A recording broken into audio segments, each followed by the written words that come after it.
Plus rien n'est net au sein du net, nouvel engagement togolais fondé par Jerry Komandega Tahama. Depuis quelques jours, on assiste à un conflit entre le bureau intérimaire actuel conduit par M. Jules Amim et M. Tahama, ancien président national du net, démissionnaire et qui s'était retiré de la vie politique togolaise. Tout a commencé quand le secrétaire général, M. Ameganvi, avait publié un communiqué rétablissant M. Tahama Jerry dans ses fonctions de président national du parti. N'étant pas au courant de cette information, Jules Amim, président intérimaire, a suspendu M. Ameganvi. Mécontent, M. Jerry Tahama a sorti une note pour, à son tour, exclure l'actuel président intérimaire Jules Amim. En réponse à M. Jerry Tahama, Jules Amim exclut M. Jerry Tahama à titre conservatoire pour trouble de l'ordre hiérarchique au sein du parti. Selon l'actuel président intérimaire, depuis la démission de M. Jerry Tahama, il n'a conservé qu'un statut de membre. Et donc, il n'a aucune qualité à prendre des décisions au nom du parti selon les tests du dit parti. Qui, entre Jerry Tahama Komandega et Jules Amim, respecte les lois internes du net? Le net risque-t-il de se retrouver devant les juridictions compétentes pour que toute lumière soit faite sur ce Capernaum au sein du net? Les prochains jours édifieront.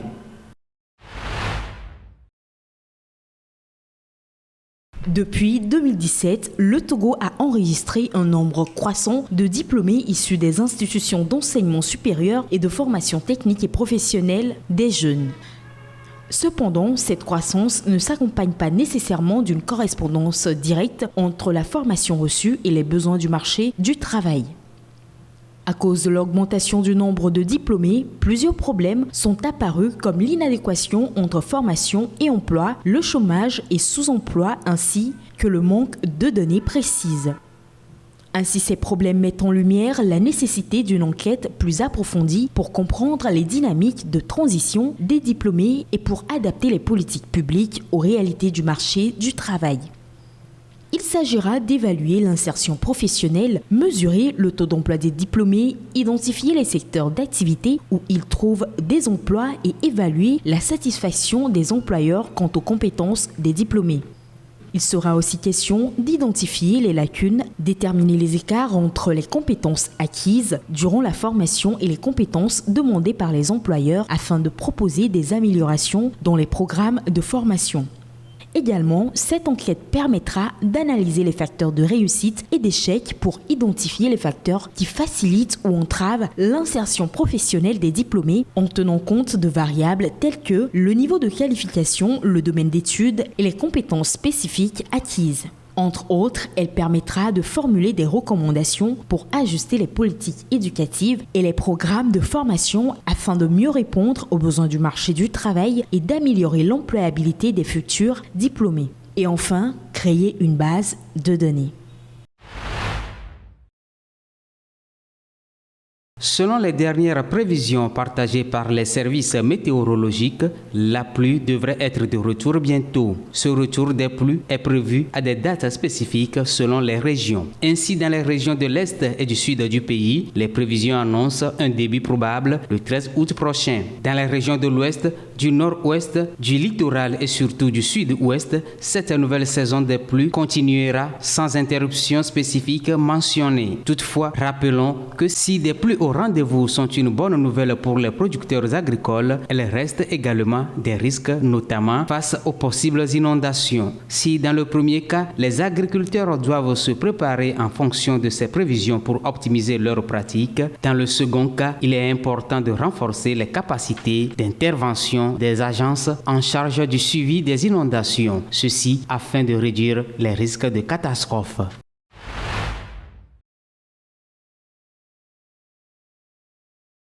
La sentence était fortement attendue depuis l'ouverture du procès il y a 2 semaines.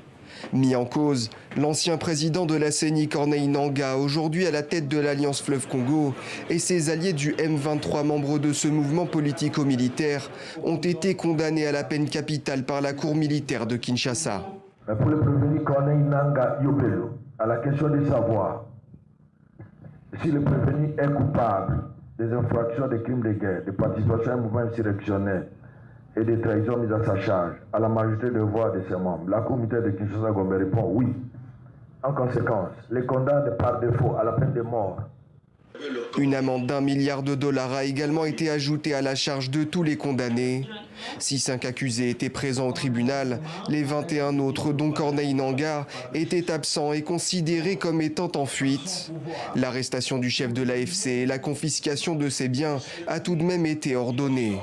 Selon le ministre de la Justice, les procès de ce type ne font que commencer. Nous allons devoir ouvrir d'autres procès publics pour que cela serve de leçon à tous ceux qui décident de trahir la République. Donc tous ceux qui sont en lien avec aussi bien le Rwanda, les pays agresseurs, avec le mouvement terroriste M23 vont devoir dans les jours qui viennent être évidemment poursuivis par la justice militaire congolaise. La défense dénonce une justice militaire expéditive et un procès fantasque. Elle cite notamment le cas d'un prévenu qui affirme avoir été arbitrairement arrêté du fait de son patronyme, similaire à celui de l'ancien président de la CENI. Qu'est-ce que Nangaa a fait?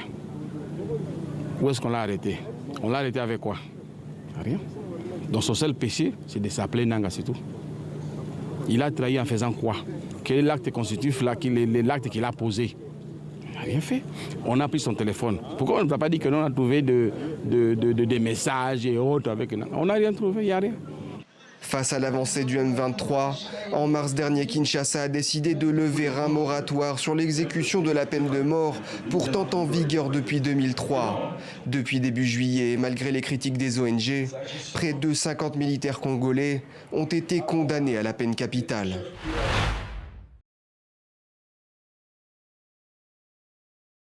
Au Zimbabwe, l'augmentation de l'activité des animaux sauvages à proximité des populations fait craindre des attaques. Dans certaines régions du pays, les enfants, qui parcourent de longues distances pour se rendre à l'école et en revenir, sont souvent les premiers à être menacés.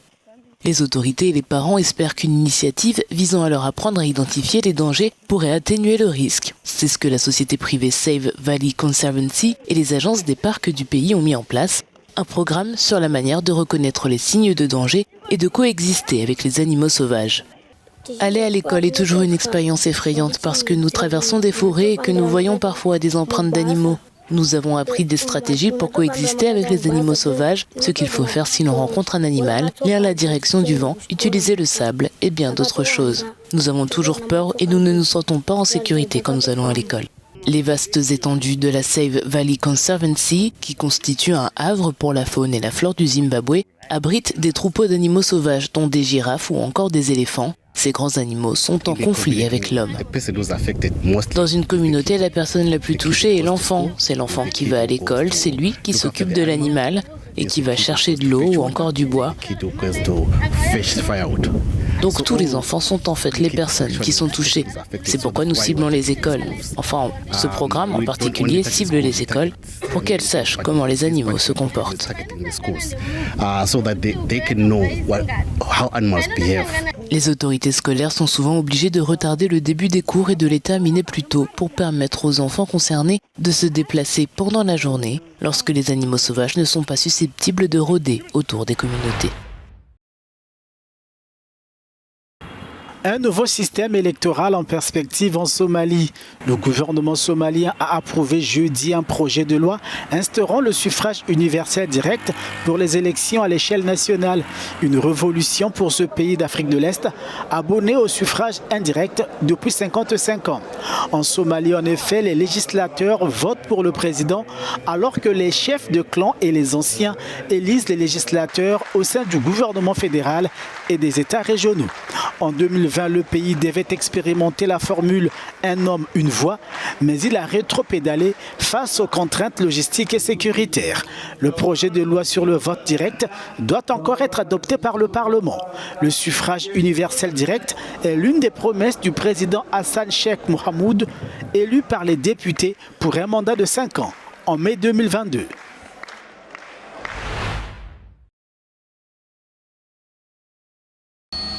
C'est un haut responsable de l'ONU qui a tiré la sonnette d'alarme.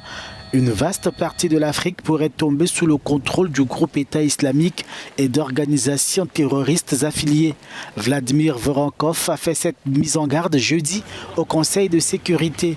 Le sous-secrétaire à la lutte contre le terrorisme affirme notamment que des groupes qui ont fait allégeance à l'État islamique étendent et consolident leur zone d'opération en Afrique de l'Ouest et au Sahel.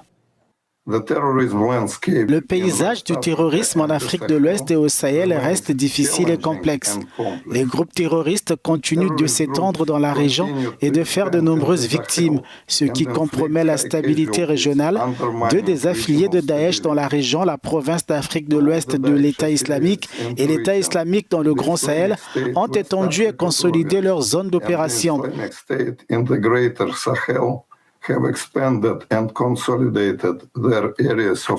Si ces groupes étendent leur influence dans les États du Nord, le terrorisme qui s'étend du Mali au nord du Nigeria pourrait tomber sous leur contrôle effectif.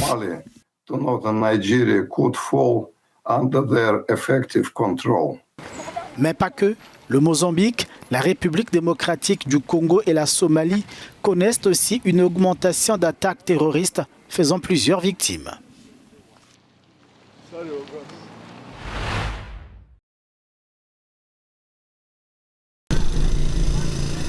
Leurs affaires en main, des milliers de Palestiniens fuient Khan Younis, la deuxième ville de Gaza. L'armée israélienne a ordonné une nouvelle évacuation. Depuis des mois, cette zone est la cible de frappes terrestres et aériennes. L'armée prévoit de nouvelles opérations en réponse aux tirs de roquettes. Nous avons maintenant été déplacés 4 fois de la région orientale de Khan Younis. Chaque jour, il y a la guerre. Chaque jour, des missiles nous frappent. Il n'y a pas d'endroit sûr dans la région orientale. Maintenant, nous sommes déplacés dans les rues et nous ne savons pas où aller. Nous cherchons un endroit sûr pour abriter nos enfants. Selon les autorités, près de 40 000 Palestiniens ont été tués dans ce conflit entre Israël et le groupe palestinien Hamas. La guerre a commencé après une attaque du Hamas contre Israël le 7 octobre dernier. 1200 personnes ont été tuées et environ 250 ont été prises en otage.